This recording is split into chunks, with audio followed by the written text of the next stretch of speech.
លើកទឹកចិត្តឲ្យ firm ទាំងអស់រៀបចំប្រព័ន្ធ internship ហ្នឹងដើម្បីឲ្យកូនសិស្សចេញពីសាលាមកជួប direct boss គាត់គឺត្រូវតែជំនាញគណនេយ្យបានអាចបង្រៀនគាត់ឲ្យខ្លាយទៅជាអ្នកអាជីពជំនាញគណនេយ្យពិតប្រាកដគាត់ចេញពីសាលាចេះទ្រឹស្ដីធ្វើការកើត3ឆ្នាំទៅ5ឆ្នាំថាជាប្រធានគេហ្មងឲ្យតែគាត់ជ្រើសរើសមេត្រូវបើកូនសិស្សនឹងចេញពីសាលាចេះទ្រឹស្ដីគាត់ធ្វើការងារមិនកើតមិនមែនបញ្ហារបស់គាត់ទេបញ្ហារបស់ក្រុមហ៊ុនអត់មានប្រព័ន្ធបង្រៀនគាត់ឲ្យចេះនៅពេលដែលកូនសិស្សចេញពីសាលាសុទ្ធហ្មងអាចនឹងពិបាកចាប់ផ្ដើមធ្វើការឃើញថាយើងមានកម្មវិធី internship program មួយហ្នឹងបងយល់យ៉ាងណាដែរហេតុអីបានបងសម្រេចចិត្តថា CC គួរតែមានវគ្គ internship program នេះសម្រាប់ឲ្យពួកគាត់ត្រៀមខ្លួនចូលទៅ firm ហ្មងដោយសារតែពួកខ្ញុំបើក្រុមហ៊ុនតាំងពីជាង10ឆ្នាំមុនដែលពួកខ្ញុំរៀបចំប្រព័ន្ធ internship ដើម្បីបង្រៀននិស្សិតចប់ពីសាលាឲ្យចេះធ្វើការងារផងហើយក្រុមហ៊ុនក៏ចំណេញធនធានផងគឺយើងចង់ឲ្យនិស្សិតឆ្លងកាត់ពីសាលាមកស្គាល់ practical experience ខ្លះមុនចូលធ្វើការងារតែដោយសារតែមេរៀនដែលយើងរៀនការដែលខ្ញុំបើក firm ហ្នឹងមកដល់ថ្ងៃនេះខ្ញុំនៅតែឃើញថា firm នៅក្នុងស្រុកយើងនៅតែមិនទាន់រៀបចំប្រព័ន្ធទទួលនិស្សិតចូល intern ហ្នឹងឲ្យបានទូលំទូលាយអញ្ចឹងហើយបានខ្ញុំគិតថានៅ CSC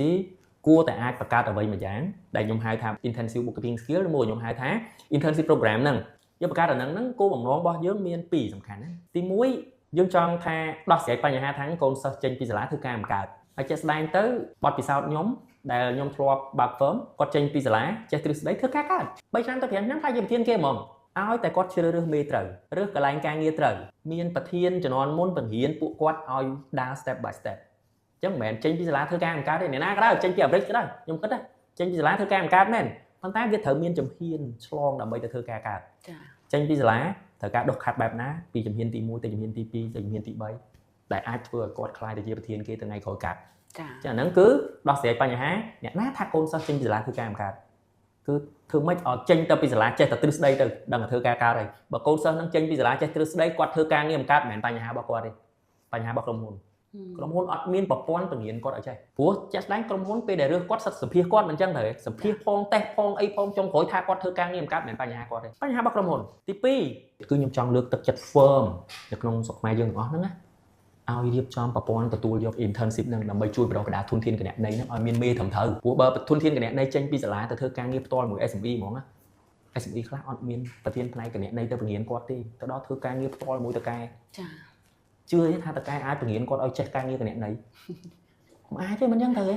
តកែណាអូនតកែរាល់ថ្ងៃបើនិយាយជាទូទៅហ្មងគាត់ខ្សោយចំណេះដឹងផ្នែកហិរញ្ញវត្ថុនឹងរួចទៅហើយធ្វើមិនគាត់បង្រៀនកូនសិស្សដែលចេញពីសាលាឲ្យទៅធ្វើប្រធានគណនេយ្យកើតមិនអញ្ចឹងទៅទេថាបានទេអញ្ចឹងលើកទឹកចិត្តឲ្យ firm ទាំងអស់រៀបចំប្រព័ន្ធ intern ទទួលយក intern ហ្នឹងទៅដើម្បីបណ្ដុះបណ្ដាលពួកគាត់ដែលចេញពីសាលាមកឲ្យខ្លាយទៅជាធនធានពិតប្រាកដអានេះគឺជា